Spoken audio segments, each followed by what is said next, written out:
The same water we are drinking is the same water the cows and the sheep are drinking. After drinking of this water, the animals always do shit on it. When they shit, we have to use the calabash we are coming to use and fetch the water to convey the feces and throw it away before we come and wash your calabash and fetch the same water from the dam.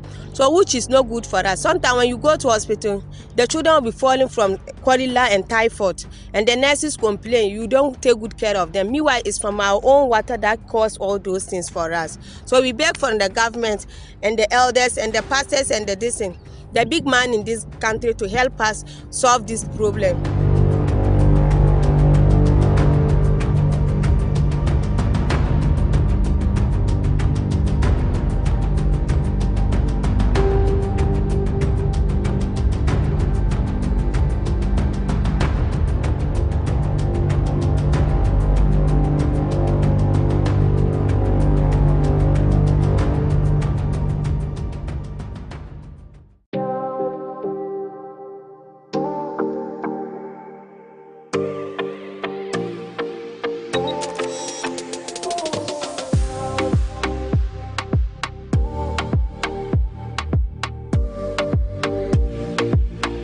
Across Ghana and Côte d'Ivoire, women in media continue to face significant challenges. Despite their talent and dedication, gender disparity remains a barrier. Women are underrepresented in leadership, underpaid, and often sidelined in critical editorial voices. Not only that, women are continually portrayed in stereotypical and sexualized roles, a practice which is detrimental to their well-being in all facets of life. But change is happening.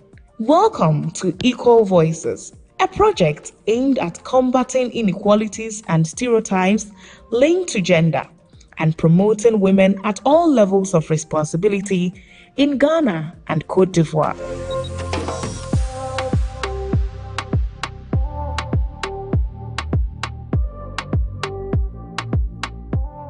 The CFI, in partnership with the Media Foundation for West Africa, started implementing the Equal Voices project in 2023. Under the project, where there were a number of interventions. These include trainings on women empowerment, trainings on gender-sensitive reporting, and then there was the mentoring and coaching sessions for participants from selected media houses. These sessions address their peculiar needs when it comes to gender-sensitive reporting and leadership in general.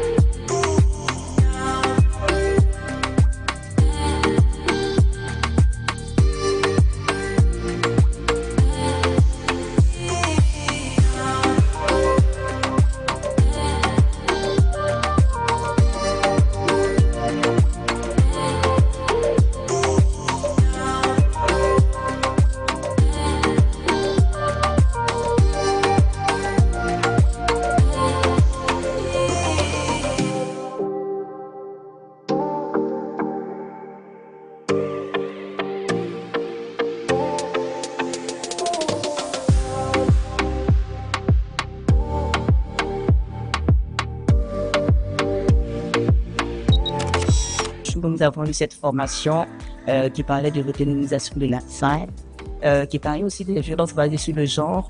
Et ce qui nous a beaucoup plus marqué, c'est que nous rions beaucoup sur les voies ivoiriennes, surtout quand on avait des jeunes filles violées qui ne savent pas le processus, comment avoir un avis médical, porter plainte et qu'on puisse la mettre à l'abri. Il y a beaucoup de choses qu'on ignorait et grâce à cette formation, on a pu acquérir beaucoup de connaissances. Pour ce qui concerne ma perception de l'autonomisation de la femme aujourd'hui, je comprends que ce n'est pas forcément une autonomisation financière dont toutes les femmes ont besoin, mais aussi d'une autonomisation sur le plan intellectuel, sur le plan émotionnel.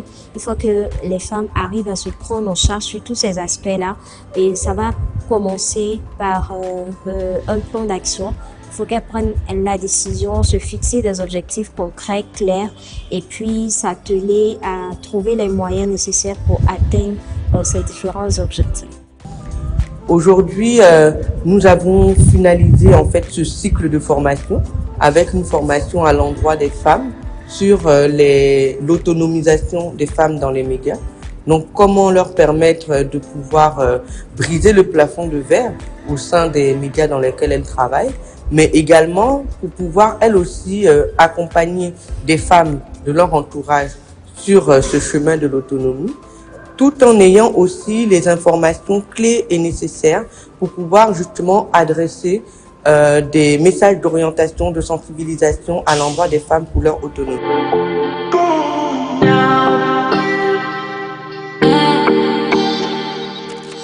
This workshop has been very informative and very educative. I've been very, very enlightened. I've learned basic concepts in gender. Now, when we say gender mainstreaming, I understand it better. When we are doing policies, I know that everybody's opinion matters in putting up a policy.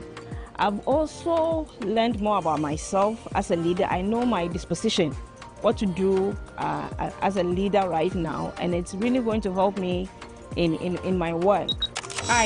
So the training has been eye-opening.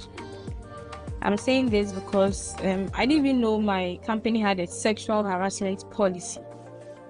So when I go back, I'm going to make sure I read a sexual harassment policy and to know how it works and how I can use that to protect myself as a woman, and how to also empower other women and advocate for other women as well in other institutions. Each time I come for this workshop, there's something that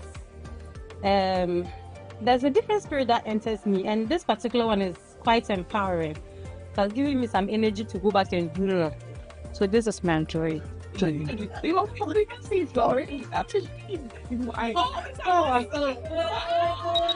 then the highlights of the project, or one key intervention of the project, is the development of this strategy document on promoting gender equality in the Ghanaian media. This document has come out of a series of multi-stakeholder dialogues where we sought ideas on how to address the issues that hinder women in the Ghanaian media space.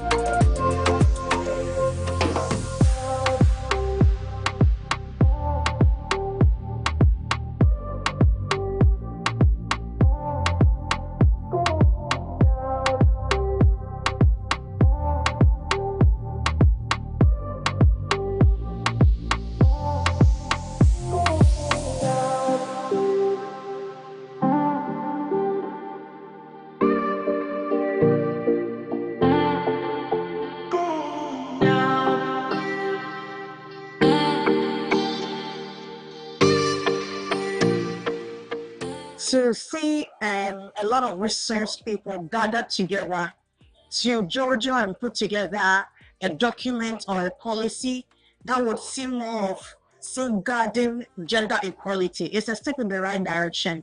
And if you are seeing this policy come out and it's being reviewed annually, I'm sure it will go a long way for the gender equality conversation to be short.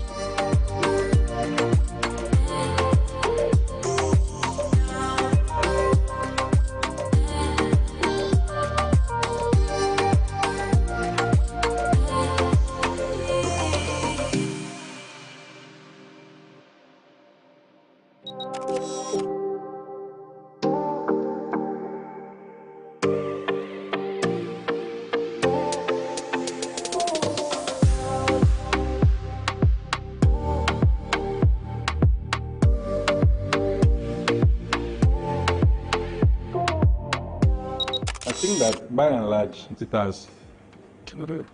it is detailed. It has captured a lot of the concerns in the engagement that I participated in. We are of the opinion that they are adequate, the recommendations are adequate, and the proposed strategies are feasible. They can be implemented.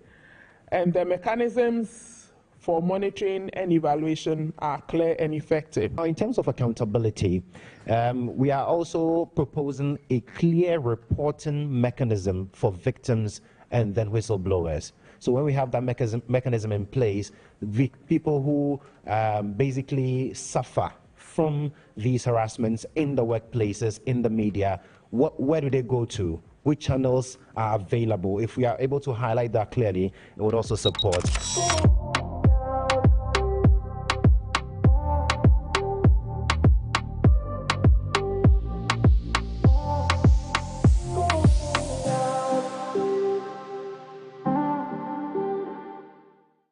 I've always loved news reading and then documentary filmmaking, but I never thought that I could impart that knowledge. So after the first training in July, what I decided to do was to start a small group. I started training 3 people in newscasting and also documentary filmmaking and also voice. And I think that the training empowered me to also give back to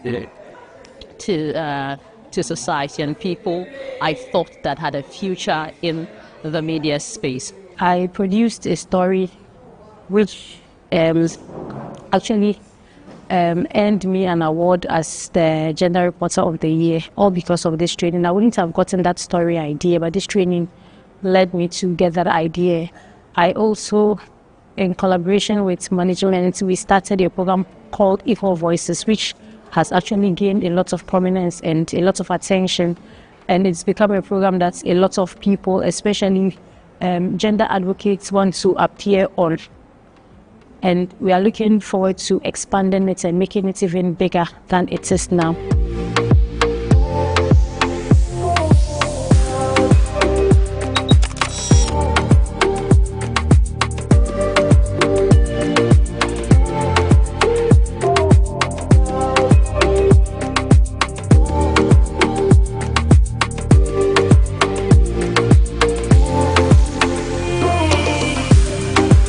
The strategic document is so timely because this year women are celebrating so many things, including the Beijing Platform for Action Declaration that was made 30 years ago. And we say, and then in that document, media was very prominent as one of the critical areas of concern, women and the media. So this is the right time to start taking stock of how far we've come, because nothing was done. So for me, this document spells out everything. As the name goes, it's very strategic, and we think that it has come at the right time for women and for the media organizations to take on. And there's no longer any excuses to say, oh, you don't know what to do. The strategy is telling you what you must do.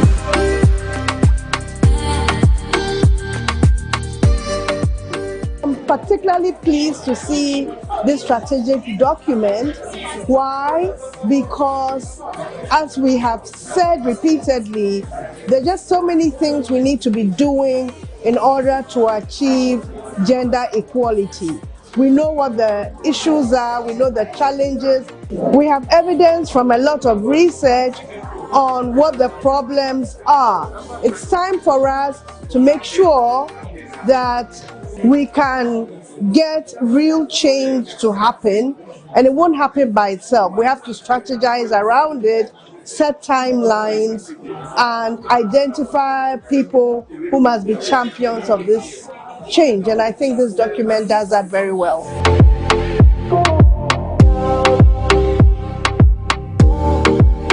This document, we are happy. It will help shape the work that we do in the media and empower women.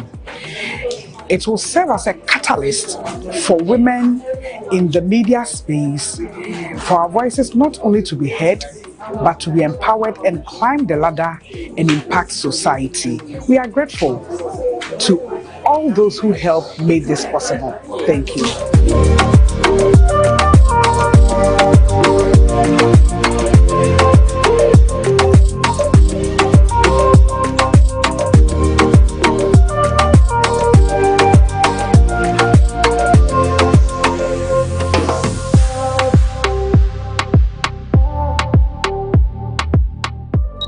So the Media Foundation for West Africa invites all stakeholders to embrace the strategy document on promoting gender equality in the media. Not to embrace it, but also to work with it to implement the actions, to implement the strategies and the ideas that have been put in it, so that together we can address the issue of gender inequality in the Ghanaian media.